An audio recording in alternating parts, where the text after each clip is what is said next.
edition of Why Wasn't It Better? I am your host, Patrick Darms. And I'm your co-host, Anton Pross. And today we are covering another one of our anniversary films. Anton, it is the 40th anniversary of A Passage to India. Now, listeners, it's really interesting to think about like 40th anniversary, but thinking the film was released in 1984. 1984 doesn't feel like it was 40 years ago, but time has passed, hasn't it? Time has passed. This is the third film from 1984 that we've been covering. Last season, we covered two, Star Trek III, The Search for Spock, and Indiana Jones, The Temple of Doom. There was a number of really good movies released that year, as well as maybe you could call them not so good movies. Regardless, there's going to be a number of other films from this year that we're going to cover at a certain point. But Anton, I initially had this on the list, but I moved it up for reasons that I actually can't really quite remember. Well, Probably because it was on Netflix, actually. I was going to say, if I remember correctly, it was because it was on Netflix. Yeah. Unfortunately, at the time of this recording, it's on Netflix. But by the time this episode comes out, it won't be on Netflix. And it is becoming ever increasingly difficult to keep track of these things. I feel like, I don't know if this is true or not, but I really feel like films used to be on the streaming services for longer runs. And it's gotten to the point now where it really feels like it's changing on a monthly basis, because as of 2 or 3 months ago, this was not on Netflix, but now it is. And of course, it's going to be gone by the end of June. We're recording this in June, but the listeners won't be hearing this till July. So, we try to cover things that are generally available on streaming, but it's just becoming more and more difficult, even in just the past year since we've started doing the podcast. Yeah, I mean, we'll see high-profile films listed now, like On Its Way Out or Catch It Before It's Gone. But there's a decent amount of libraries across platforms that just are gone and don't get announced. There's always going to be like tentpole franchises. Like, I would imagine HBO Max is going to keep the Batmans on there for a very long time because that's a prestige franchise for them. But something like this movie, like I said, I don't even know how long it was on Netflix before, but I'm thinking maybe 2 months max. Yeah. Not HBO Max. Not HBO Max. Not related to that at all. That stupid new streaming service that HBO Max became. By the way, I just got an email about HBO Max. It's going to be a little bit more expensive going forward. They're, of course, increasing the price. Doesn't shock me. Well, when you're $50 billion in debt, you got to recoup that somehow. Morons. But yeah, so today it's A Passage to India. This is a film that it was a big deal when it was released, but I have a feeling if you're under 30 years old and you're not a film buff and you don't live in Britain, you might not know what this is.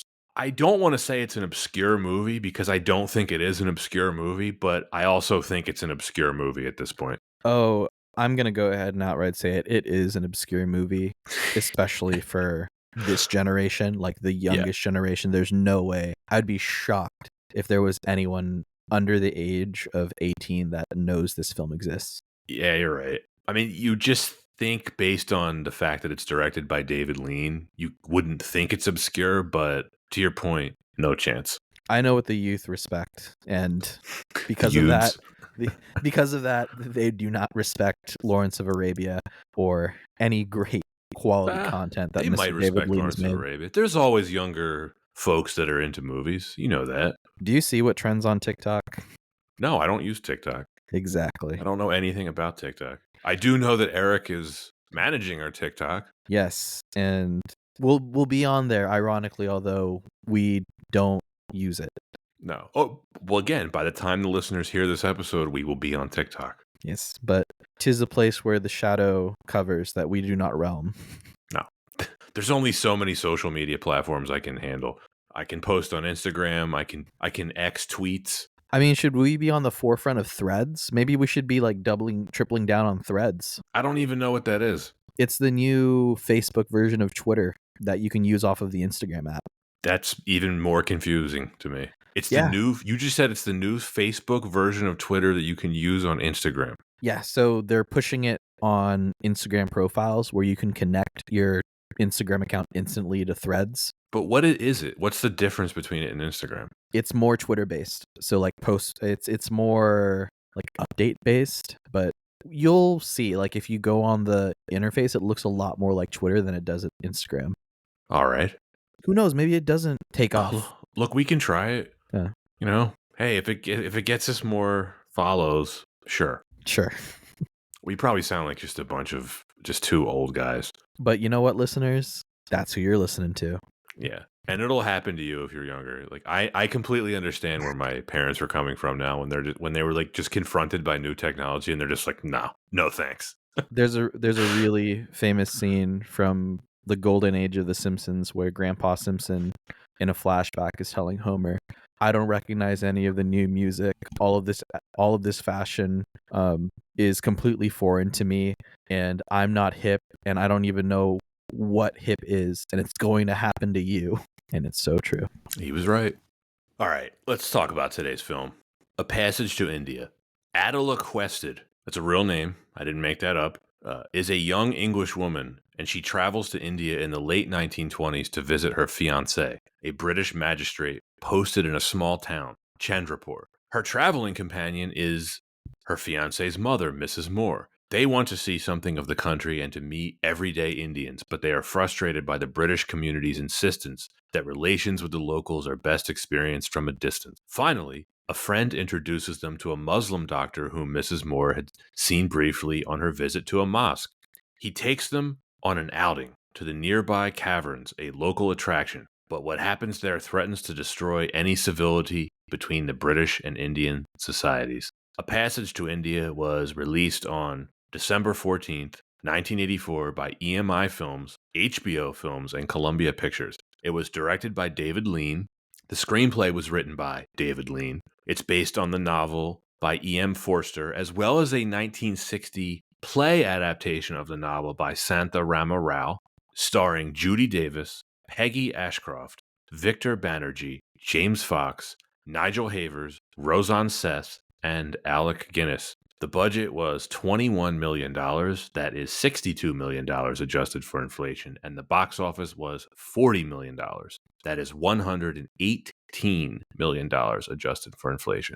Anton, why was this film chosen? Well, we have to think of the prestige and of course, the lineage of this film. Now, David Lean is a legend, right? One of the greatest, most influential filmmakers of all time. Directed 3 films in the pantheon of greatest films ever made. We have, of course, Lawrence of Arabia, The Bridge on the River Kwai, Dr. Zhivago, and has made other classics just like Brief Encounter, Summertime, and Great Expectations. So considered one of the greatest British filmmakers of all time and synonymous with the word, well, epic. If you look up epic movie, Lawrence of Arabia is going to be at the top of the list. So is probably Dr. Zhivago. When it comes to David Lean, you're right. He is one of the all-time greats. Ask anybody seriously involved in the film industry, and they'll probably have nothing but praise for the name Sir David Lean. He worked steadily for decades, and he was making films as far back as I think the late 1930s. I'm not mistaken, right? Mm-hmm. That's correct. He worked steadily throughout the 30s, the 40s, the 50s, the 60s. He makes Lawrence of Arabia, which makes a ton of money, and it wins him his second Academy Award. He won his first for Bridge on the River Kwai. In 1965, he released Dr. Zhivago, which did not do as well critically, but it made a ton of money adjusted for inflation. I believe it's one of the 10 or 20 highest grossing films of all time, still to this day. I think it made something like $200 million in 1965, which is just a ridiculous amount of money. It's like Avengers Endgame money in today's money, right? And for a very good reason. For any listeners unfamiliar, we're talking very, very big praise of the legend, but really go watch his films and you'll see exactly why. Yeah. We're going to be covering Dr. Zhivago at some point. Even though it's considered a classic, it fits the bill for why wasn't it better, because it did not do well critically at the time. I was going to say, compared to its contemporaries. Yes, at the time, yeah. So he was about 60 years old at that point, and then he started to slow down. He released Ryan's Daughter in 1970, which was actually critically panned. In fact, it did so poorly with the critics, Lean was so offended that he went on a very long hiatus. Long enough that most film buffs just assumed he retired. Fast forward to 1984. So again, that's like a 14-year gap between making films for a guy who was over 60 at the time. That's quite significant. Yeah. Fast forward to 1984, David Lean returns to the cinema with one final contribution. This, an adaptation of E.M. Forster's classic novel, A Passage to India, which was originally published all the way back in 1924. It was a massive comeback for David Lean. It received rave reviews, 11 Academy Award nominations, including Best Picture and Best Director. It ended up winning 2 of those. Peggy Ashcroft won for Supporting Actress, and Maurice Jarre won for Original Score. Can't emphasize this enough, Anton. This would have been a very big deal in 1984. I was trying to think of a present-day comparison. Parallel, Pat Riley coming back to coach the Heat. After firing Stan Van Gundy? Yeah. I'm trying to think of a filmmaking parallel, and this is the best thing I can come up with. Very different directors, but just imagine if Christopher Nolan released Tenet in 2020, which did not do well critically, and then he was so offended by this that he basically took the next 14 years off. That's what this would have been like in 1984. Like, oh, wow, Nolan's coming back in 2034. Or Francis Ford Coppola coming back to direct Megalopolis. Yeah, you could say that. Yeah, because this is going to be his swan song. I don't think we're going to get another Coppola movie after this. I don't know if it's going to be close to A Passage to India, but I don't know. He had to sell one of those vineyards to do it. I know that. I think we're going to end up covering that around Christmas. Yeah, we will. You're like, yeah. Yeah, we Don't will. act too excited, Anton. You're like, yeah. Sure. Do you think we should cover Jack? I'd rather review its predecessor, Simple Jack.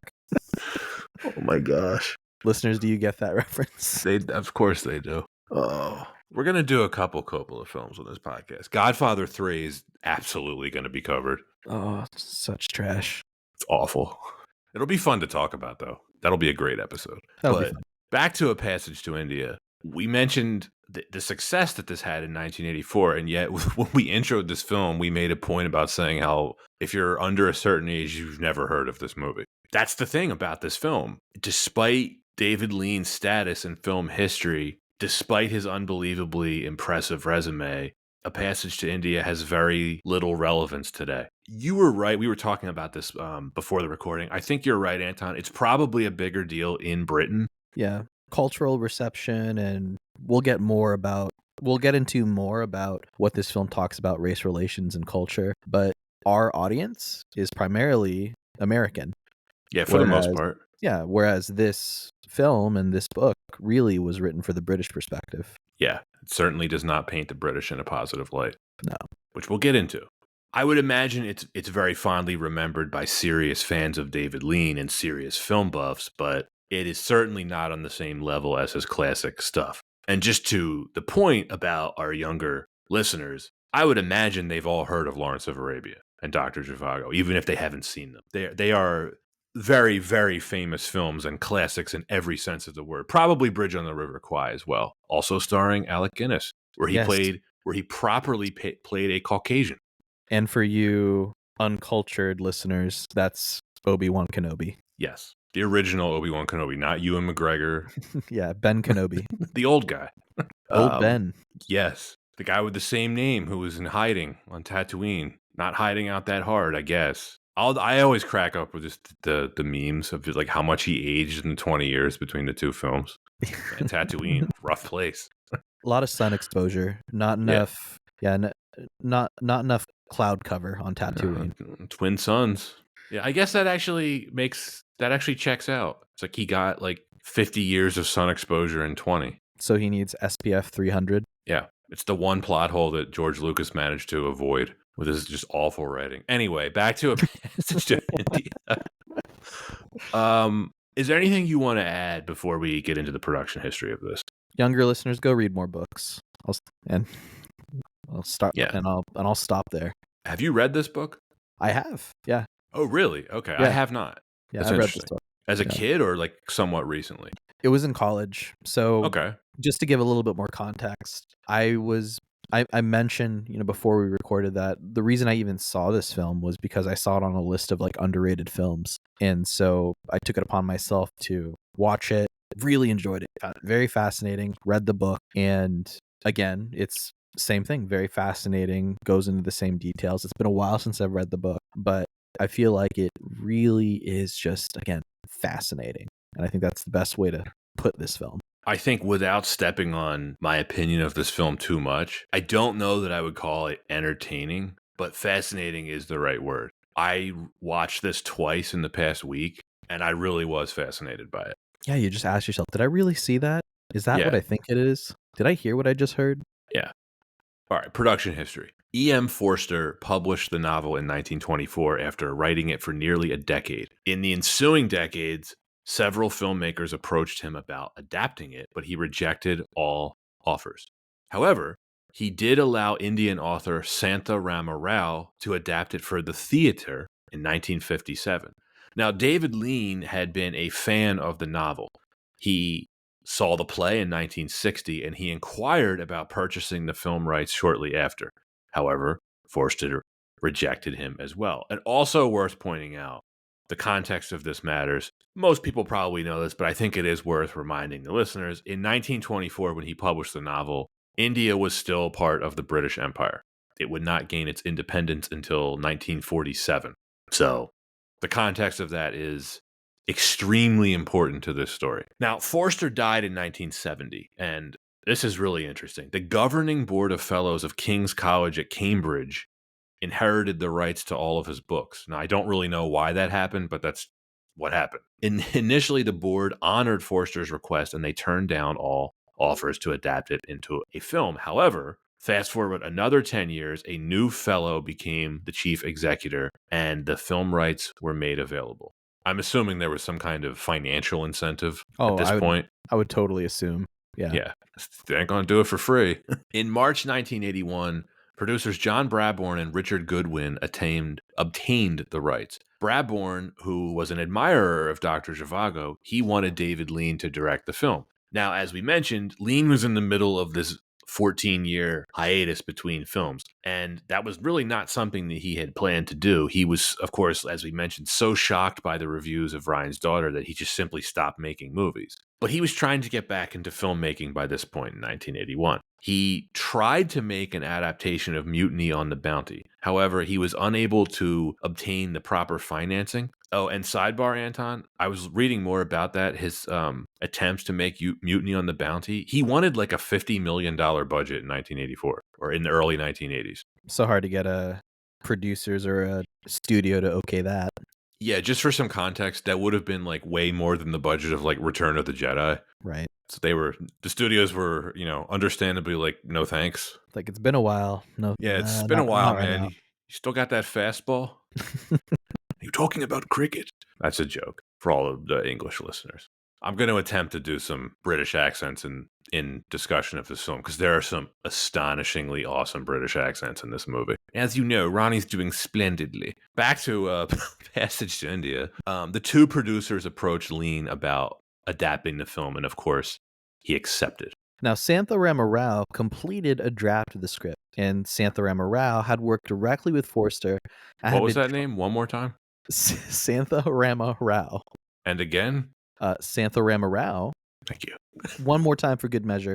Santha Rama Rao had worked directly with Forster and had been charged by the author with preserving the spirit of the novel. However, Lean was determined to exercise input in the writing process. He met with Rao in Berkeley, Gloucestershire, and over 10 days they talked about the novel and discussed the script. Her script was disliked by Lean and the producers, who felt it was too, quote, worldly and literary, end quote, and therefore not suited for the film. Most of the scenes took place indoors and in offices, while Lean had in mind to film outdoors as much as possible to, quote, show the country's visual richness. Now, by 1982, Lean had decided to write the script himself and spent 6 months doing so while living in New Delhi. Getting the right budget proved very challenging. EMI provided some money, but Lean paid his own expenses scouting locations and writing the screenplay. Eventually, the budget was raised from EMI, Columbia, and HBO. After a 2-hour meeting, 28-year-old Australian actress Judy Davis was cast as Miss Quested. Lean decided to give her the role when he heard her interpretation. Quote, she can't cope with her own sexuality. She just freaks out. Now, Bengali actor Victor Banerjee was recommended to Lean for the role of Dr. Aziz. Lean initially wanted Celia Johnson to play Mrs. Moore, but she declined and ended up dying before the film was released anyway. He then offered the role to legendary theater actress Peggy Ashcroft, who was reluctant to accept when Lean asked her to be Mrs. Moore. Quote, Mr. Lean, I'm 75 years old, she protested. So am I, he replied. And her friend, Alec Guinness, ultimately convinced her to take the part. Now, Alec Guinness portrayed Professor Godbole, which, of course, to those who have seen the film, is brown face and all. Oh, yeah. His relationship with Lean broke down during filming, and after learning that much of his performance was to be left on the cutting room floor, Guinness did not speak to him again until just before Lean's death from throat cancer in 1991. Now, Peter O'Toole was the first choice for Fielding, which eventually went to James Fox. Filming took place from November 1983 to June 1984, almost entirely on location in India, including inside Bangalore Palace. Some interiors were shot at Shepperton Studios in England. As well as several leading cast members, Lean steadily alienated most of his heads of department and their crew during production. The atmosphere on set deteriorated to such an extent that producer John Bradbourne eventually had to order the camera crew to at least say good morning to Lean each day. The film score was composed by longtime Lean collaborator Maurice Jarre, who wrote 45 minutes of music in 2.5 weeks. He said, quote, David talks to me in images. A film artist never asks for an oboe to cover up a bad scene. A film artist doesn't think of music as medicine for a sick movie. David talks to me as he would talk an actor, end quote. The film opened to rave reviews from critics, many of whom considered it the best film of 1984, and today it has a 79% Rotten Tomatoes score. Do you know what film dominated the Oscars that year? 1984. We've talked about it. It won Return 8 awards. No, it's not. Amadeus. Oh, that's a fun one. Yeah. Total sidebar. That's the film that when we look at comparisons between directorial vision of a satirical look at a clearly not historical depiction of Amadeus Mozart, compare that to Ridley Scott's Napoleon, which is just so bad, right? But is it an on-the-nose depiction to show satirical, again, depiction of Napoleon? I will need to watch it again before we ultimately cover it later this year. But it's like I told you, I watched it on the flight back from London, and I thought it was really bad. And it just knocked you out for like 5 hours. I think it's a bad movie. Yeah, at least, now the other side of it, Amadeus was very entertaining. Amadeus is a great movie. Fantastic act. Now play Salieri. It's so funny. Well, Passage to India. Let's go to that first reason. Why wasn't this film better, Pat? But first, let's take a quick break as we hear from one of our sponsors. Today's podcast is brought to you by Sprizzy. Looking to skyrocket your YouTube channel's growth? Meet Sprizzy, your video's ultimate matchmaker. Their tailored ad campaigns connect your content with viewers who are already looking for videos like yours. With Sprizzy, you're not just getting views, you're gaining subscribers who are genuinely interested in what you create. Are you ready to boost your reach? Visit Sprizzy.com today and let's launch your channel to new heights. Sprizzy, the smarter way to promote your YouTube channel. As you know, Ronnie's doing splendidly. I like when they confront Fielding at the club. They're like, as you all know, the member of our club who's been associating with the defense. I don't know why this guy cracks me up so much. Just his voice. You just immediately know he's like the racist colonial. Like with that accent, there's no way he's not racist. Like Indians, like Jesus. I think it was on purpose, of course, that. Oh yeah. Very accentuated. Oh, I got a whole little segment about him. Turton and his wife. Okay, finally, Anton, we can talk. Why wasn't it better? Let's do Number it. one reason, is this film too long for the story it was trying to tell? It's a question for you. All right. First reaction from my end is this film is, in all aspects, a Lean film. And I mean that in the sense that this is David Lean's directorial style. You have sweeping shots that feel like they're just canvas artworks. You have very brooding and sometimes still imagery that just pans over an atmospheric landscape. Very sometimes just beautiful shots. And with that, the pacing takes that slow turn. But unlike his other films, this is not quite so. This film isn't quite Lawrence of Arabia, but it does feel like a David Lean film. It does. Even Lawrence of Arabia, which is one of my all-time favorite movies, he paced it slow. Dr. Zhivago is a slow-paced film. I don't think any of his films are known for their brisk pacing. Often pacing is associated with long run times, but they're not mutually exclusive. This is a long movie. It clocks in at about 2 hours and I think 40 minutes or just under that. And we've talked about this before, the difference between pace and length. How does a story move forward versus how does an audience perceive the story moving forward? One of the criticisms of this film is its length. To your point, it's presented to us like a lean epic. It's shot like an epic. It's scored like an epic. It has the pacing of an epic. It has the runtime of an epic, but it's not an epic. Right. The story's pretty small because it's sort of like a courtroom drama, but it's also a race relations movie. It's an examination of colonialism. It's sort of an offbeat love story in a way, but not really. I think if you were to classify it as like, well, what genre of film is it? Like, I would just call it a drama. Yeah, it's interesting because there's very clear themes, and the way those themes play out very differently depending on the scene. And like you said, there's a lot of different techniques to be able to move the story along depending on the setting. But there are very much overarching themes throughout the film. You didn't answer my question then. Did you think it was too long? Yes, I do think it was a bit long. I agree with you. However, I have to say, on the last rewatch, I did not mind the pacing. I didn't fast forward through it at any point, and I wasn't really checking my watch, and I'm kind of surprised by that because at the surface level, I agree with you. I think it's probably too long for the story it was trying to tell, but I also don't know what I would actually, I do know what I would trim out. The only stuff that I would really trim out is anything with God Belay, which we'll get to him in a little while, but like, other than his character, I don't really know what I would take out of the film. Everything else in it is really good. I mean, maybe it's just even my preference for the scenes to me that were more important, or how fast do you actually get to the punchline or to the payoff of a scene. For example, in the scene where there's the moon like appearing outside of the cave. Oh, like the giant close-up of the moon? The giant close-up of the moon. And that whole scene, each character, they were just really exasperated, barely catching their breath, sweaty as all hell. And that just drew out the scene with having to take a breath during every moment, every line. And I get it. It's to really emphasize just the atmosphere. But at the same time, it does also end up making that scene much longer.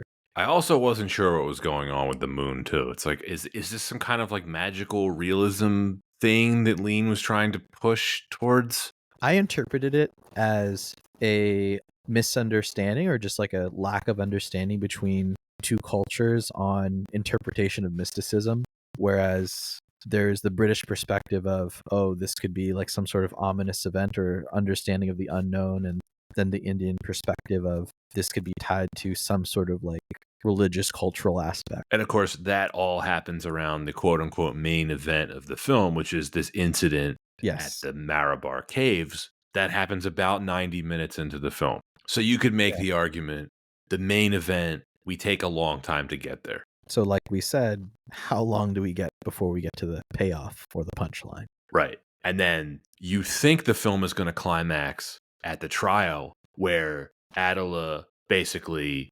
recants her accusation of Dr. Aziz. But then we have another half hour that continues after that where we explore all of the characters' futures, except one, which we'll get to, Adela's, of course. And of course, just for some context, if in case the listeners haven't seen the film, although like if you're listening to this episode, like I'm just going to assume you watched the movie, unless you really love us. So Adela and her mother-in-law, they get invited to go to these caves, which is like a local attraction, by Dr. Aziz, played by Victor Banerjee, of course. He's the other, would you call him the other co-protagonist of the film? Him and Adela are really the two main characters. Yes. So he invites her. He's Indian. They're English. There's already some tension from Adela's fiance and some of the British officials. And of course, also from the Indian side, like, you know, Aziz's friends are like, why are you doing this? They don't want, you know, there's people on both sides that don't think that they should be intermingling. They go to the caves. Attila wanders off into one of the caves. It's not exactly clear what happens to her. She gets, let's call it overcome. And of course, you've read the novel. I haven't, but I did read about it. The novel does not explain at all what happens in the cave. Does not. This film does, or at least it makes it clear that Aziz did not try to rape her, which is what she accuses him of trying to do. And of course, he gets put on trial, and he isn't even acquitted. She ends up dropping the accusation, so it doesn't even get to the point of a verdict. That's basically what the film is about in a nutshell. It's obviously about much, much more than that, like we've been hinting at, right? With all the different themes, the exploration of colonialism. There's a race relations aspect to it. There's a lot going on here in this story. Again, which makes it fascinating, if not entertaining. I think the film gives you a really good idea of what life must have been like in colonial India in the 1920s, at least from the perspectives of these characters, right? I think that one of the criticisms is sometimes an oversimplification, but I feel of just the different cultures, like, ooh, British bad, Indians misunderstood, but mystical. But I feel like trying to convey the story and thinking about those themes that you touched on, it does a really fantastic job of just being able to show that there really is a lack of understanding between these cultures and all the nuance because of that, because of British colonization of India.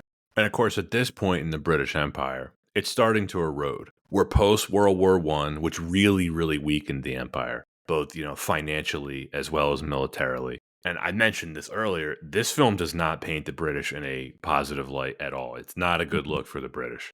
No. Which is why their novel was so controversial when it was published. Of course, Forster was English, and the novel was really seen as subversive in Britain. It was a very, I would say, for the time, it was a radical look at the British presence in India. Now, of course, in India itself, there was already a pretty robust independence movement that was going on. We don't have to get into all of that, but everyone that knows about Gandhi and his the movement that he led that ultimately resulted in India gaining independence from Britain, it was already well underway by the 1920s. And to be fair, this was all very on purpose in terms of what Forster was writing about. Oh, yeah. This was a critique of the British, and we see that displayed in this film. And that's why, to any of our listeners who are British, if you have a different take on this, or just if you have thoughts on this, please write in and tell us, because we'd love to hear your perspective on this. Yeah, the one of the comparisons that I thought about, because we touched on it earlier, that it's fascinating for Americans to see this because, of course, race is a very touchy subject in the US. We have our own relationship with race, that we have particular novels or literary critiques that also resonate in the very deep way that A Passage to India does for the British. Mm-hmm. A book that immediately I thought of, and a film actually, To Kill a Mockingbird. And so very similarly, novel about strong accusations, and then a critique about culture, different perspectives of culture. But at the same time, maybe that, I don't think that film and that novel has the same staying power in Britain that it does here, even for our education system. It's a good point. It's a really good call out. I would say the films and books are like, what would you call them, cousins? Absolutely. Yeah, of course. To Kill a Mockingbird is a bona fide classic here. I don't know that it is in Britain. Maybe it is. I honestly don't know. If you're British and racist, write in and tell us why. Ronnie's doing splendidly. If you're British and racist, call this number now. Call 1-800-RBAD. I will give the film credit where it's due. You mentioned how this is shot like a lean film. Beautiful landscape photography. Mm-hmm. Lots of extras. It looked great. I don't know if it looked as great as his older films, but really thought-provoking stuff. This is thought-provoking in a way that Lawrence of Arabia is not. And that's not a fault of Lawrence of Arabia. Lawrence of Arabia was much more of an adventure story. Yeah. This is much more of a character examination. And I was very interested in Dr. Aziz, right? This Indian protagonist. It seemed like he had spent most of his life trying to adjust to the British ways. And he realizes over the course of this film, he will never be truly accepted as an equal. Yeah. As evidenced, he there's a lot of prejudice that he faces. Do you remember the part where he reports to Major Calendar's house on Yeah. basically he's like a doctor. He's Major Calendar. Major Calendar is like the town doctor, I guess. Mm-hmm. And Aziz is his assistant, and he reports to his house on some kind of a medical call. Calendar has already gone, and are they called rickshaws in India? Pedicabs. I think I don't know if maybe, but Yeah. he arrives in a rickshaw, and of course there's two women coming out of the house who are probably drunk and racist, Mm-hmm. all of the above. They just assume that the rickshaw is there for them, and they get on it, and they basically take his ride. And he's so taken aback, he doesn't say anything to them, mostly because he probably just doesn't want to cause trouble. And they don't, even though he's wearing a suit and tie, I think they don't look at him as an equal at all. And you can tell it really bothers him, but he's too polite to really do anything about it or say anything about it. And he faces a bunch of different scenarios similar to that one, where he's not allowed in the club and he's never given the benefit of the doubt in court, despite there really not being much in the way of evidence against him other than just a vague accusation. But, well, I feel like we could do hours on this movie. Yeah, another thing too is when you think about that scene and just a lot of scenes, there's a lot that's left unsaid. There's just a Yes. lot of observation. That scene that Pat described, not a ton of dialogue that's occurring to really display this like power imbalance. For example, even at the cave when Dr. Aziz is taking Judy Davis's character to she's feeling a little tired. He extends his hand out. She takes it, but you almost see like, is it a slight look of disgust or questioning or some sort of feeling? And there's already so much there and nuance shot in the facial expression that just goes left unsaid, and it's all open to interpretation of the viewer. It's really one of the strengths, I think, of Lean's direction, because a lot of his characters do this in a lot of his films, where there's, what you just said, a lot of facial expressions that say a lot. And he is one of the best filmmakers of all time of doing the storytelling without dialogue. Yes.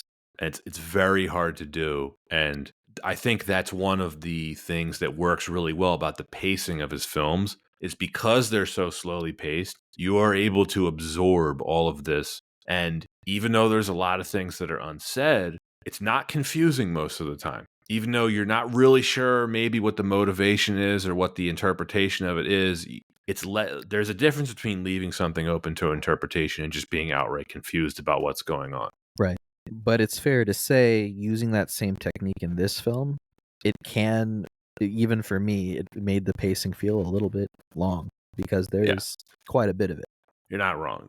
Could have been 20 minutes shorter. And like I said, I'll repeat it when we get to there. But like the God Bullet stuff, it's like, I'm not sure why it's in the film.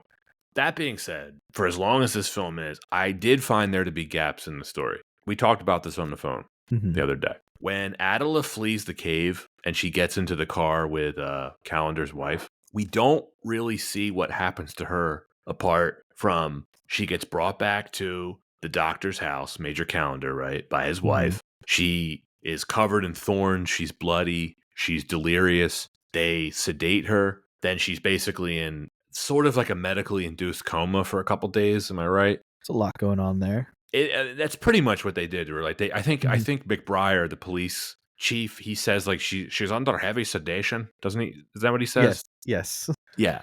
So that's a couple days. Aziz gets arrested when he gets back into town on the train. And then it goes right to the trial, basically.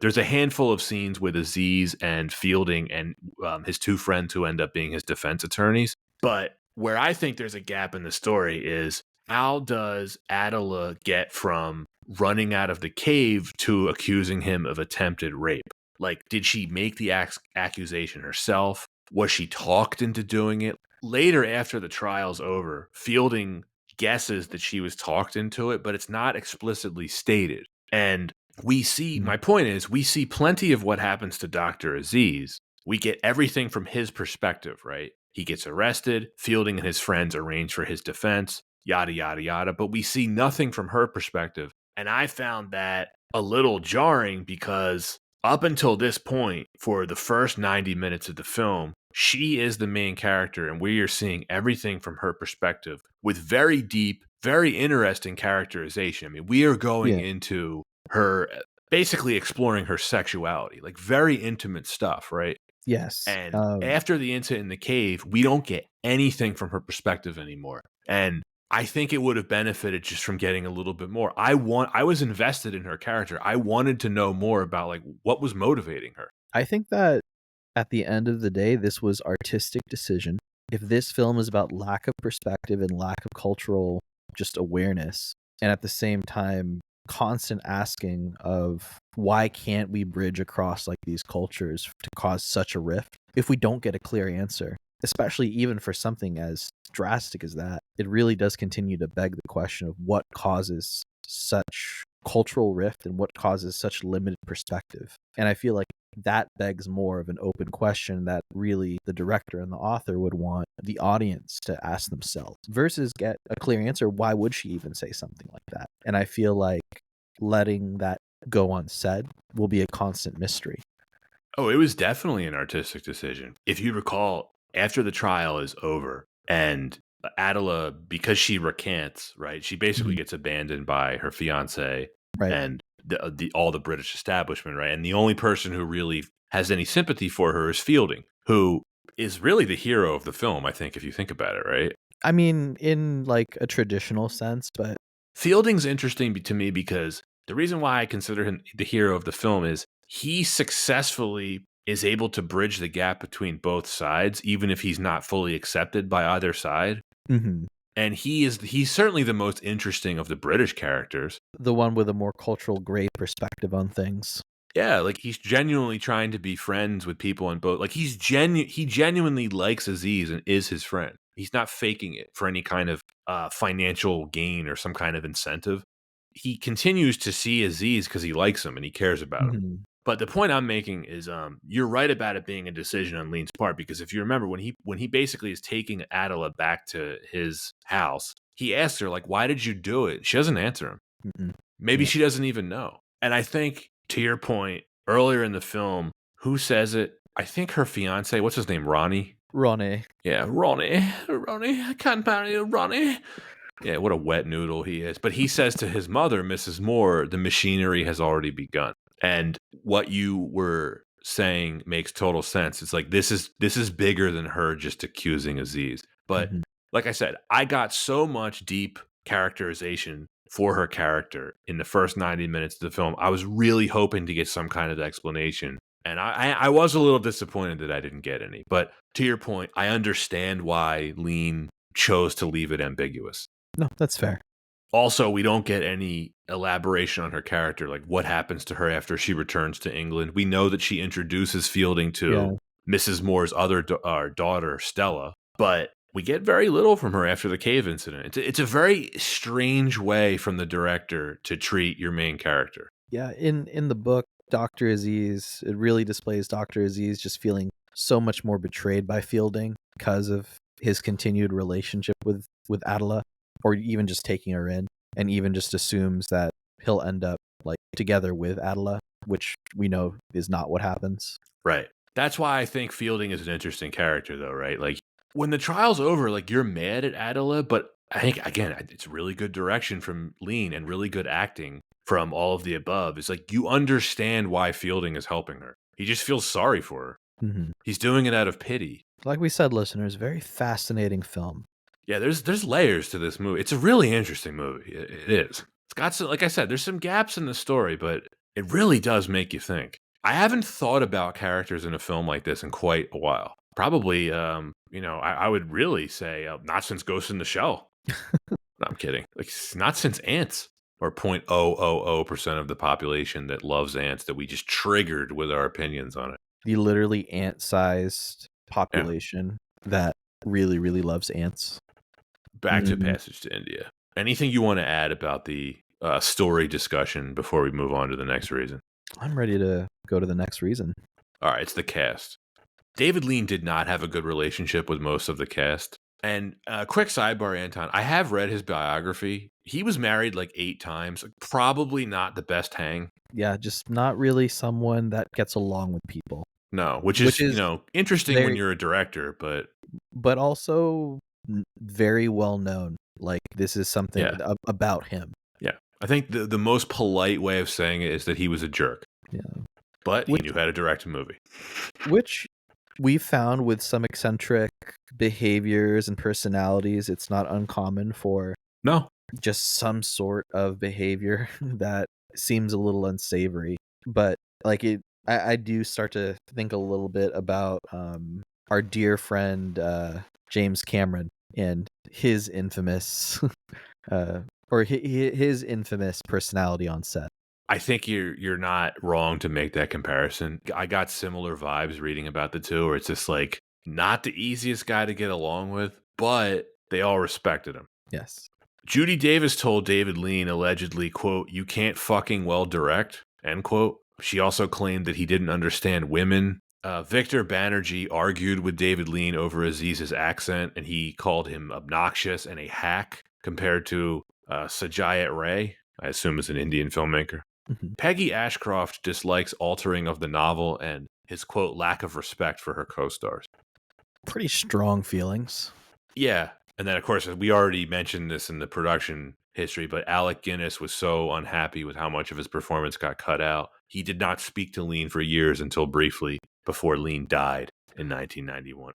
Alec Guinness also doesn't seem like the easiest guy to get No, along with. no, but it's one of those things we know both of them were very well respected in their field because of Definitely. their Yeah. contributions. So is it safe to say David Lean was like an old school Stephen Norrington, if you will?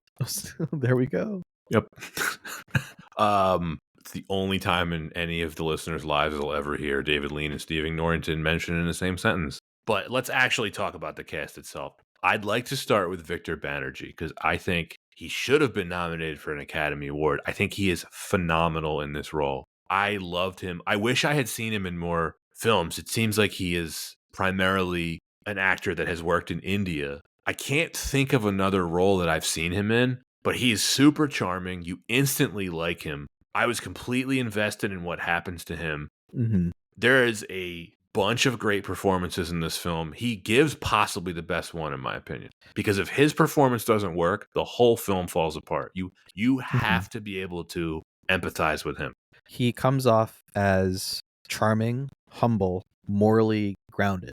And so if you can emphasize those facts about him and have the audience to buy in on his personality and who we perceive him, it just makes the accusation even that more out of left field. And after the trial, where he takes a very extreme stance and he's just like, I don't want to be around any English people anymore. I don't want anything to do with them. I want to move to a province where it's just Indian people. He basically says, I don't want to see white people ever again. Mm-hmm. And you get it. You feel his anger. You know that he's probably overreacting a bit because, you know, he lashes out at Fielding. Fielding is one of the only people, certainly the only Englishman that tried to help him. But you get it. Like, I understand why he's this mad. Mm-hmm. And then, of course, when they reconcile at the end, it was touching. It's great drama, man. It really is. Like, you really you're like, man, I hope they talk to each other again. I hope they become friends again, because their friendship was really great over the course of the film. You could argue their friendship is the romance of the film, even though it's not a real romance. Yeah, but it's a very important aspect around relationship, and it just adds to the depth of, again, the nuance in this film. And when Fielding comes back to India to try to find him, we're not talking about just like catching a flight over from Heathrow. Like, this is a multi-month journey by ship. Did they say how long it took? It's like a 4-week journey. It's a long time, I'll tell you that. Yeah. Not an easy one. No. I do think, though, I mentioned this earlier, part of the problem with the storytelling is that Aziz is not the main character for the first hour and a half, and then he becomes the main character for the last hour, where Adela is the main character up until that point. Now, she got nominated, Judy Davis. Mm-hmm. I think it's another great performance. I only think there's only one really bad performance in the film, which we're gonna get to. Listeners may know where we're going with this. What did you think of Judy Davis? I thought that she did great. I think both of these key characters needed a lot of screen time, especially from Lean's perspective on how to properly show and not tell their intentions, their perspectives, their differences, and their lack of understanding of each other and each other's cultures. But doing so, you do create a bit of a dichotomy and that results in a longer runtime. But at the end of the day, like, it would have been hard to even just run both of their stories in parallel to try to have that same effect. What was nice with Judy Davis in the first half of the film is it feels continuous, and you really do get a sense of her and like the culture that she is in and the culture she is stepping into. If maybe they had displayed more of Dr. Aziz's character in a cut, I don't know if it would have had the same impact. You do get stuff with his character. Right. You get him, he's hanging out with his two friends. But not as much depth. He meets Mrs. Moore at the mosque, which is one of the best scenes of the film, in my opinion. Yes. But look, I'm in total agreement with you. The focus is on her character, and then for the last hour, it's just not. And I think it's a brilliant bit of acting by her, because you're really mad at her for what she does to him. Like, it's a terrible thing of her that she did to accuse him. But through her performance, you do feel slightly bad for her, because you're just not sure. It's so ambiguous. You're like, how confused was she in the caves? Like, did she really think that he tried to do that? It's just it's so ambiguous. Ambiguous, and that is a key word for this film. And we talked a lot about interpretation, ambiguity, just mystery, and I feel like there's so many scenes that go throughout this. You mentioned the term magical realism. I feel like there's a lot of that open to interpretation, and you don't ask these questions in a very respectful and I'd say like in a very thought-provoking way if the actors didn't give a great performance to be able to have us beg these questions. So the fact that they were able to give great performances, I think, speaks for itself in our ability to really interpret it this way. She's incredible during the courtroom scene when you can slowly start to see her fall apart. She's just sweating profusely. Yeah. I messed up. Look, she ultimately does the right thing. She withdraws the accusation at the 11th hour. Mm-hmm. And look, like I said, you somehow feel a little bit bad for her, which is, I think, really a testament to her acting. Now, Peggy Ashcroft, who plays Mrs. Moore, she won the Oscar. She was 77 years old, and at that point, she was the oldest person ever to win for Best Supporting Actress. Totally deserved. She's possibly the best character in the film. I think she's tremendous. I hadn't seen her in anything else, and it's easy to see why. She just hadn't done a lot of film. She was just a theater actress for the most part. Incredibly charismatic character. Very different from what you would expect from an elderly Englishwoman, right? Like, when you first meet her, you are expecting her to be this uppity, stuffy. Frankly, you're expecting her to be racist, just like Turton and his wife are like, we don't associate with Indians. But she's the total opposite. She is pretty familiar with all their customs. She at least knows enough to be properly dressed when she enters the mosque. She's genuinely interested in meeting Indians and befriending Indians and learning about their culture. For the time, she would have been very, very liberal. Probably even now, she'd be considered liberal in the best sense of the word, right? Just a really interesting character. And my favorite bits of the film is when she's giving her son shit for how much of a dunce he is. And she's fully aware, like, this colonial system that we have in place here is wrong. And it's, like I said, it's the total opposite of what you'd expect her character to be. And it's a great performance from Peggy Ashcroft. Easy to see why she won the Oscar. And I think one of the things that really came through, and this goes for the whole cast, is just how authentic that performance felt. And with the line delivery, you can get a sense of just one acceptance. I think there's these just feelings of, I guess, kindness, even really resonating from her character with a warmth. A warmth, exactly. That's a great way to put it. Yeah, like the part where they all attend that garden. What do they call it? It's not a garden party. Turton calls it a bridge party to like bridge the gap. Yeah. And she says to her son, Ronnie, she's like, this whole thing is ridiculous. She's like, I can't believe you guys treat these people like this. And he's just like, I don't know the big deal, mother. Like, what could we possibly be doing wrong? Let's go see some polo and then we'll have tea. I think she's the best thing about the film. Like I said, easy to see why she won the Oscar. And when she dies on the ship back, I was sad. I was like, no, Mrs. Moore. And then at the end, where Fielding ends up marrying her daughter, great payoff. And it's perfectly reflected when Aziz finds out. He's like, wait, you married Mrs. Moore's daughter? And Fielding tells, he's like, yeah. And he's like, Mrs. Moore. Yep. It's so satisfying. It is. I was trying to think, like we talked about To Kill a Mockingbird. Is she Atticus Finch? Kind of. I mean, he doesn't die, so No. yeah, she is a little bit. I would say Atticus is like a combination of her and Fielding. Mm-hmm. It's funny how they both have courtroom scenes, but they're both very different. They play out very differently. They play out very differently, which again actually speaks to relationship with race in the U.S. versus for the British. Right. Different. I mean, it's you're so apt to bring that up because there are so many similarities and yet so many differences at the same time. Ronnie, her son, he's just a complete wet noodle. That guy I've seen before, Nigel Havers. He's been in a bunch of stuff, especially during that era. This was the era of British people where they'd say, "Put up your dukes," and then they do that, like put the two hands up, rotating kind of thing. James Fox, of course, another all-time great English character actor. I really liked him as Fielding. You know, he's the character you probably most associate yourself with. He's very easy to like. Mm-hmm. This was a comeback for him. He had not been in films for quite some time. He basically was active in the 60s and early 70s. He retired to pursue, I don't want to say missionary work, but he became a born-again Christian. Mm-hmm. And he retired from acting, and then he got back into it, and this was his big comeback. You know, being in a David Lean film was always going to be a big deal. And again, he's going to pop up in some of the films that we're going to cover. Like, I'm sure you recognize him. His brother is Edward Fox, who you probably know as the Jackal in Day of the Jackal, and he was M in Never Say Never Again. That's his brother. Oh, do come along, Bond. And then Anton, of course, we get Art Malik, the terrorist from True Lies, the Sand Spider. Yeah, it was really, really fun for you to just mention that. I was like, I didn't even realize. It's so great. He's in a Bond movie, too, The Living Daylights. That's right. Remember you mentioned that.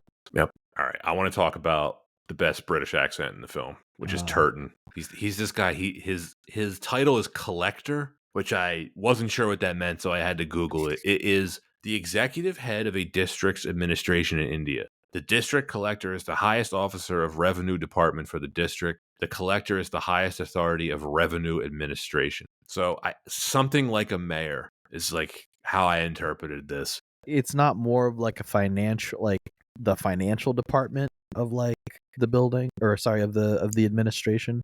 I don't know, because if you remember when they arrive in India, everybody treats him like he's the mayor. They're all like, oh, Mr. Turton, hello. They're all like deferring to him. So he seems to be like the highest ranking person in the town, is how I interpreted it. Remember, he's leading all the meetings at the club and whatnot. Everybody seems to just defer to this guy. And he is the most astoundingly colonial, racist character in the film. It's like almost a caricature, but he gets away with it just because you think like, yeah, man, he was probably pretty realistic. You just instantly detest him. His accent makes him unlikable. He's like, as you know, like Ronnie's just doing splendidly. The verdict's a foregone conclusion. I think he reminded me of just someone that would be a high-ranking Republic officer. You just immediately know he does not like Indian people. Right. When they arrive off the ship and they're riding through the town, and Aziz and his friend, the Sand Spider from True Lies, they're on their bikes, and he's like, oh, go, look out, and they hit them on their bikes, and he doesn't even care that these two guys get knocked off their bikes. He just seems like annoyed by it all, and his wife's like reacting to the smell of the marketplace, and you just, again, nonverbal acting and directing from Lean, you just immediately know, like, okay, like he's going to be a pain in the ass later on. He's going to pop up again. Anton, do you want your mind blown? Please. That actor was 48 years old. What? He's still alive. His name is Richard Wilson. He is a veteran of British TV. He is still with us. He looks 65 in this movie. I was going to say he looked older than 48. Yeah, he was only 48. And he's still kicking. Do you want your mind blown again, unrelated to this? Okay. I should have mentioned this on the Diamonds Are Forever episode. I think Charles Gray was in his 40s when he played Blofeld. Can you please Google this and verify for this for me? Charles Gray. I'm pretty sure he was in his 40s. Oh, 007. Making Mud Pies 007? That movie came out in 1971. So Charles Gray was born in 1928. Yep, so he was 43. He was 43. Holy shit. People just lived harder back then. Dang. Different lifestyle. Yeah. I'm just going to assume like 2 packs of cigarettes a day. Like, 2 packs of cigarettes, a generous amount of scotch, yeah, like and 3 martinis every lunch. everyone did that thing where you take a mirror and make sure that the sun hits you directly as you sit Of outside, course. because of course that made sense back then. 43. Oh, that's amazing. He must have been related to Richard Wilson. They had the same genes. So, an actor named Michael Culver played McBriar. McBriar is the police captain / prosecutor in the town. Yep. The ones He played Captain Nita in The Empire Strikes Back, the the officer one that Vader kills. he's we get quite the array of accents, don't we? Yes, I mean, there's a wonderful array of British and Indian accents in this film, and Indian accents done by a British actor, which we're getting there. Oh, we're getting there. Don't We are think we're getting not there. getting there, listeners, because we're getting there. We're saving that one for last. We're just gonna keep going through the cast here. Rozan Seth, who played Amritrao, the defense attorney who is hired, or who the defense attorney who offers his services to Aziz. I think they say he's from Calcutta. Now he's presented as like this Mhm. larger than life lawyer, right? I wanted more from him. I was a little disappointed by his character because I recognize his face from Temple of Doom and a bunch of other movies, right? Mhm. And they make a big deal about hyping up his character. They're like, "Oh, Amritrau's gonna Turton." Or Fielding makes the comment that like, "Oh, you're getting Amritrau. There's going to be a political battle now," and then Turton even tells Adder like, "And Amritrau will be up to its tricks." So I was expecting this guy to cook, but he didn't do a whole lot in the courtroom. He made a Yeah. couple wisecracks, but I wanted some like defense attorney stuff from him. Yeah, you wanted some. Well, you didn't consider this, Your Honor. Right. Just pulls out like a vital, critical piece of evidence. And we're like, and what I about his other pair of binoculars? Like, what? He doesn't win the case. Adela withdraws her accusation while being cross-examined by McBriar, the prosecutor. I was expecting it to be on his questioning, right? I was like, oh man, Mhm. Amritrau's going to trick her and get her to like mess up. A little bit of a waste of a character, in my opinion. Didn't need to be there. I wanted more. I wanted to see him cook. Yeah, especially like you said, when we know what he's been in before. Yeah. Dr. Jones. All right, it's time to talk about Alec Guinness Okay. playing So Professor Godbolet. this is probably like the one of the biggest attractions from this film, right? Is just very blatant depiction of brown face, which you really don't see that in Hollywood anymore. Good reason. And I'm still not quite sure that there was more that I may have missed in the film. There's a lot you could say about this performance. Mhm. The criticism of it for the racial reasons is pretty obvious, right? Mhm. It's pretty ridiculous, especially seeing this in HD. You really see the makeup caked on, especially when you're familiar with Alec Guinness. It's even more shocking now. You're like, wow, like what happened here? I understand why he was cast, and I don't. On one hand, he's Alec Guinness. By that point, he was a legendary British actor. I understand why Lean cast him in the film. Lean had worked with him multiple times before, most notably in Bridge on the River Kwai, when he actually won an Oscar for playing Colonel Nicholson. All-time great screen performance, by the way. It's probably Mhm. one of the greatest screen performances of all time. You want to see a masterclass of acting, Alec Guinness in Bridge on the River Kwai. He worked with him in Lawrence of Arabia while he was also in Brownface, although that doesn't seem to be as controversial as this one. He Oh. played Prince Faisal, who was an actual real historical figure. Or King Faisal. I think he was a king at that point. But it Either was one, right? yeah, either way, it's yeah. This is a very controversial performance. Also, Bridge on the River, Lawrence of Arabia came out over 20 years before this. I think brownface was more common in the 60s. I don't know how common it was in 1984. I'm not an expert on this stuff, but Uh it would have been less common. well, kind of, I don't know if it'll blow your mind. You remember that film Short Circuit? I thought you were going to say Soul Man. Yeah. I mean, funny. Jeez. Oh man, that's never getting made ever again. No. But no, you remember Short Circuit, and there was the character Ben Javeri. He's like Johnny Five's like guy, and he was like the Indian character in the film. He's played by Fisher Stevens. Whoa. Who of course people who like to watch our series Succession might recognize him as Hugo. Good documentary filmmaker Yeah. too. Did you Yeah. know he bagged Michelle Pfeiffer for years? Yeah. Don't know Yeah. how. Well, it's because of his performance in Short Circuit. Of course. But yeah, that was one that stood out to me. That was in 1984, or sorry, 1986, and then 88 with Short Circuit too. But no, not a ton of it. No, it is ridiculous. I can understand it because he wanted to work with Alec Guinness. I can't understand it because he filmed this movie in India and used a whole bunch of Indian actors playing Indian characters. But yeah, and I honestly, if it was literally just to have someone that he's worked with for so long to just be included in the film, Yeah. sure. But of all the characters, why this one? I don't know. I mean, I don't think they were trying to be offensive, but the most ridiculous part of the performances to me is I don't even think his performance is that good. It's a waste of his talents. I don't know what the point of the character of Professor Godbolet is. Yeah. He's treated like this mystic, some kind of Yoda character where he pops in and pops out. There's scenes where he's literally walking out of the movie and it's not really explained. And you remember when Mrs. Moore is leaving on the train to leave India, it just shows him at the train station, like bidding her farewell. But I don't know what the character was for. You could take him out of every scene and every scene would be the same.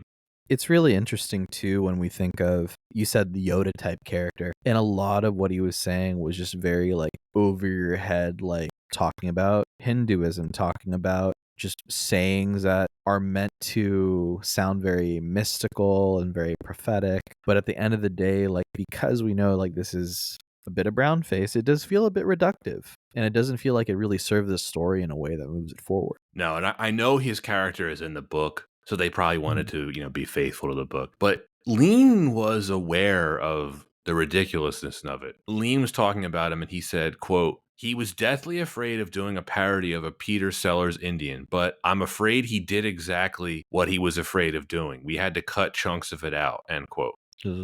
So Lean was aware of where this would ultimately go. It apparently angered Guinness. According to IMDb, he spent several weeks learning an intricate Hindu dance for a scene that ended up on the cutting room floor. I mean, I kind of want to see it, but I think it was rightfully cut out of the film. Yeah.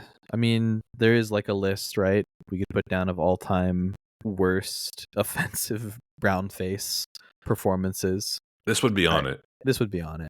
This Will Ferrell as Mustafa in Austin Powers. Yes. That was funny, though. That was funny. And again, intent wasn't to be offensive. No, it was just, no. That was deliberate parody. Yeah. But yeah, probably wouldn't happen today. But then this one was also a next example, parody, but felt offensive. Mike Myers and the Love Guru. I haven't seen it. Should we cover it? No. I do not want to touch that movie. Why not? It's just so bad. I saw does it not fit the criteria for why wasn't it better? Because we're gonna cover Cat in the Hat, which is an atrocity of a film. Oh my gosh. I remember once you see some of the early CGI in the film, that actually I had a physical reaction. I have to turn this off. I can't keep watching this. But there's that. There was also the very infamous Ashton Kutcher commercials for Pop Chips, where he puts on a fake Indian accent, and that would have been the 2000s, right? Yes, because I said Pop Chips. Oh my gosh. And it was really bad. I know what you're talking about now. I completely exercised that from my mind. Yeah, so it's just really questionable. Maybe it was more common in the 80s than we're giving this film credit for. Yeah. I don't know. Not an expert on this stuff, but all I know is Alec Guinness probably regretted doing this. But trying to think of it holistically with the rest of the film, I think if you take it out, the film would have been better. Oh, completely. It's the weakest link of the film for a variety of reasons that we've touched on. Not just racial insensitivity, but storytelling-wise, it drags the film down a little bit. Mm-hmm. There's also did you notice there's random shots where he just he pops his head around the corner? Is it supposed to be funny? I don't know. There was a lot of shots like that though, where just either something's staring right at you, or just images are just jarring. He also annoys the other characters when they're trying to get him to tell them about the caves, and they're like, do you know anything about the Marabar caves? He's like, yes. And they're like, okay, what? And he's just like, they have a reputation. And they're like, what do you, can you please elaborate? And he's just like, okay. He's like peeling a banana. Mhm. I don't have anything else to say about Guinness in this film. The rest of the Yeah. cast I think is genuinely brilliant. I thought the performances across the board, except for his, were like really, really strong. Yeah, it's just really fascinating where, I mean, just trying to go back and to think, why is this film not as popular as we feel like, it should be? Because it is like a legendary director, all-time great, like very all-time strong cast. Mhm. But I think this really is like a pretty bad mark on the film. Definitely drags it down. Next reason why this wasn't better, the production. This is usually a reason where we just kind of say our general thoughts about the film. Mhm. And one thing I found interesting doing the research for this was the first time in Lean's career where he found himself under tight budgetary constraints, something he wasn't used to. I can understand why. He hadn't worked in so long. I think by 1984 or 83, when this film was being made, studios, they weren't looking at this IP as box office gold. Mm-mm. And that's actually the main reason why in the very, very opening shot of the film, if you recall, after the credits, the very first opening shot of the film is of the model ship that Adela and Mrs. Moore are taking to India. There's one very brief shot of the ship, but you never really see it at sea. The reason that they included the model was to save money on the budget. But Yeah. pretty good storytelling, filmmaking idea on his part. Like, it gives you a good idea of how they're going to get there. By the way, I really like that opening shot with the umbrellas Mhm. crisscrossing in the rain. There was, what were some of my, like, I feel like all the shots, like the early shot in the mosque, just really just displayed like the beauty of it for me.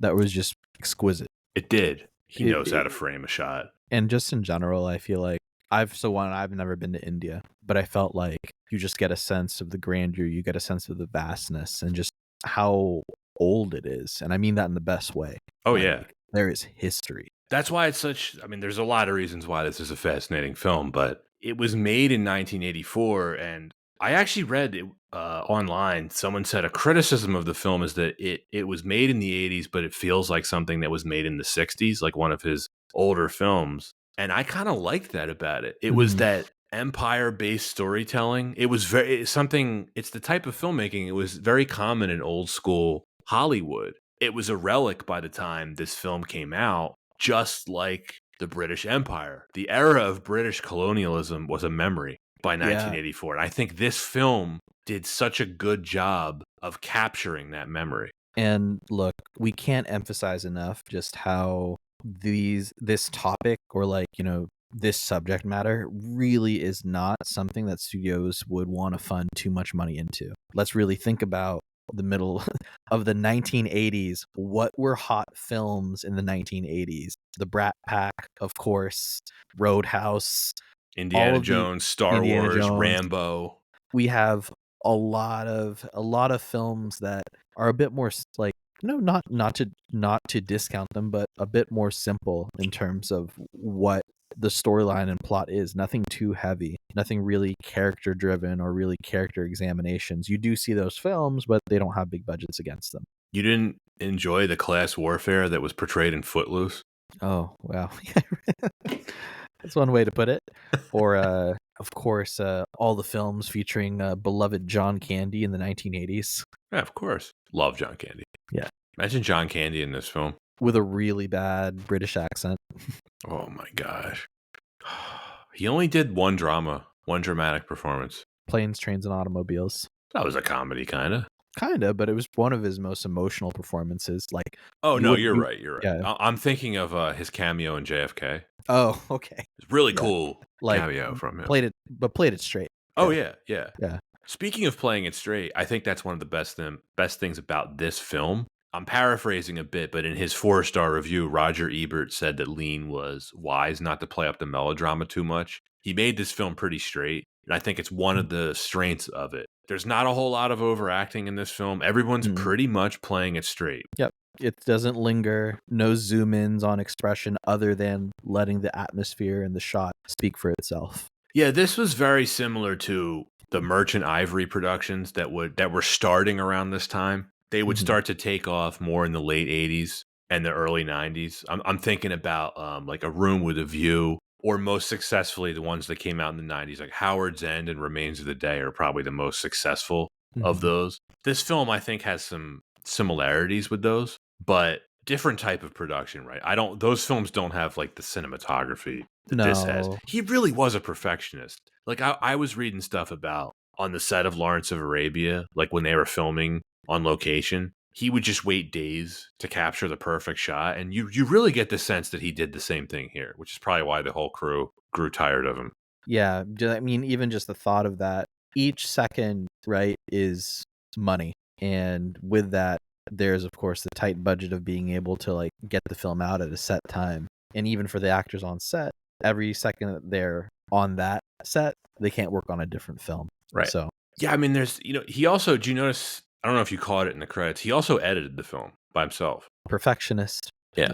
Yeah. And there's some really subversive things in here, like when Adele is on the bike ride and she basically goes to like what looks at the ruins of an old temple, and there's the monkey attack and she freaks out because she's maybe A thinking lot of about some stuff that she sees based on some imagery at the temple. monkeys. Yeah, she's feeling some type of way about some stuff, and she has a little She is. freak out.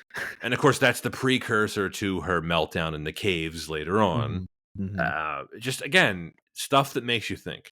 Production values in this film are really good. I thought all the production design was great. All the costumes were great. Man, does David Lean know how to frame a shot. The one thing that disappointed me was actually the score. I know it's Okay. Maurice Jarre. I know it won the Oscar. It has some nice themes, but it to me it sounded like a discount Lawrence of Arabia score. Like he had this music in the vault and he just brought it out for this. Feel like it was a bit more phoned in. Yeah, I just not it's I was surprised at how underwhelmed by the score I was. For me, it wasn't, I don't think that it took away from the film as much for me. I don't think it took away from the film, but when I saw it was Maurice Jarre in the opening credits and I was hearing the overture, I was like, "Oh, great! This is going to have a wonderful score like Doctor Zhivago or Lawrence of Arabia." And it's like Mhm. not even close. I'm not surprised it won the Oscar, but it beat out John Williams for Temple of Doom. That's a better score. Mhm. It also beat out Randy Newman's iconic score for The Natural. Again, far better score than this. Man, been a minute since I've seen The Natural. It's on our list, my friend. Yeah, Gonna have to watch it at some point. been a minute. Yeah. Been a minute for me too. I haven't seen that in probably 15 years. Anton, any additional thoughts on the production? I feel like it's really interesting, and I just want to mention this, not too long before we get into did we like it or not. But as someone that's read the novel, and we talk about this a lot, how do you properly tell a story and convey themes, emotion, and character development in the medium of a book versus a film? It's very difficult because pace and being able to like go through consumption of a book is very different from a film. And so with that, despite the fact that there is such a different approach when we consider like like the film itself, and we talked about the pacing feeling a little long, it is just so impressive being able to translate a lot of those same themes very effectively in this film. And you really do need like a master like Lean to be able to put that together. So I think that all that considered for the production, it's absolutely just so impressive to be able to put that together because it's so difficult. That's well said. Go right into it. Give your verdict now. What'd you think? Yeah. Yeah, I mean for me it's the last thing I want to touch on with that is despite its flaws, and while for me it's not quite at the same level of Lawrence of Arabia, it is still such a fascinating and just enjoyable film, and enjoyable in the sense of it really does have you thinking. And I feel like thought-provoking films like that are of course full of merit. So for me this film is a B plus. This was a very interesting film to visit. I thought I had seen this a long time ago, but when I was watching this about a week ago, I either hadn't seen it before or I have almost no memory of it. So I was basically seeing it for the first time. Interesting is the right word. I would even call this movie fascinating, but not entertaining. It's certainly not for everyone. I don't know that I would recommend it for everyone. I think its biggest strength is it's a pretty unique story, a pretty unique background. It's a relic of another time for, I think, good reasons. Just the political and cultural stuff that this film covers wouldn't be made today, at least in a modern sense, because of, I mean, India is its own country now. So the very backdrop of this film simply does not exist anymore. Mhm. Now, the racial examinations, of course, those things still exist in a different context, of course, a different setting. But this is a masterclass of acting. I think apart from Alec Guinness, who we rightfully railed on. I mean, the brown face and I think just the silliness of the character, it was bonkers. It would never be made today, and they could have cut it from the film, and it would have been a better film. And I'm saying that even if God had been played by an Indian actor, I don't know how necessary the character was. He was by far the least interesting character in the film. It's a pretty big cast, and they're all pretty interesting in their own right. It's a little long. The pacing is a little slow. It definitely feels like an older film, but I don't think that's necessarily a bad thing. But that's why I said I wouldn't recommend it for everyone. I think it is worth seeing, though. It's not an epic. Lean treated it like an epic. It's part courtroom drama, part drama, and it's an examination of a lot of different things, and there's a sufficient amount of ambiguity in it with the characters and the themes. It makes me want to read the book. I've never read it, but I kind of want to now. Literary classic for sure. I was certainly familiar with the book. It's probably as controversial today as when it came out, when the British ruled India at the time. I can't say that this film is a classic for the reasons that we've already hit on in the intro. I don't think a lot of people are aware of it. If you're under a certain age, or if you're not a film buff, this probably flies under the radar for you. If you ever see it, check it out. If you don't mind a longer, slower paced film. But I do think, despite the flaws that we touched on, I'm with you with the B+. This is a really good, really well made film. The production values were top notch. It's certainly a cut below Lean's quote unquote classic work, right? Like, this is not on the same Mhm. level as Bridge on the River Kwai or Lawrence of Arabia or Dr. Zhivago. It's not. And that's why I'm giving it a B+. I think it falls just short of that. It's old fashioned in the best way, though. And that's why I agree with you about the B+. I can't quite nudge it into that A territory, but I'm certainly glad that we're covering it. And I'm really glad Mhm. I was able to rewatch it. Well, very well said, Pat. Thank you. And that, listeners, is A Passage to India. Yeah. Yep. 40th anniversary. By the time you hear this, it won't be on Netflix. Maybe it'll be available somewhere else. Who knows? It's knows? like we said, it is really hard to keep track of this stuff at this point. Yeah, and soon enough, streaming will literally just become cable television. It seems that way. Well, that's it for this week's edition of Why Wasn't It Better? We will be back next week. We are going to be covering a Steven Spielberg film, AI, Artificial Intelligence. What a doozy. Yeah. Spielberg doing Kubrick, a unicorn of a film. In the truest sense of the word, it is a unicorn. Yes. And we will see you then. Take care, everyone. Thanks for listening to Why Wasn't It Better? If you've made it this far, it's safe to assume that you like what you hear. If you have not already done so, please hit that subscribe button and become a follower wherever you listen to your podcasts. We're on Twitter, Instagram, and TikTok. If you really like what you hear, you can contribute to our podcast monetarily and sign up for our Patreon. So whether you're commuting, chilling at home, or embarking on a nostalgia-fueled movie adventure, make Why Wasn't It Better your go-to podcast companion.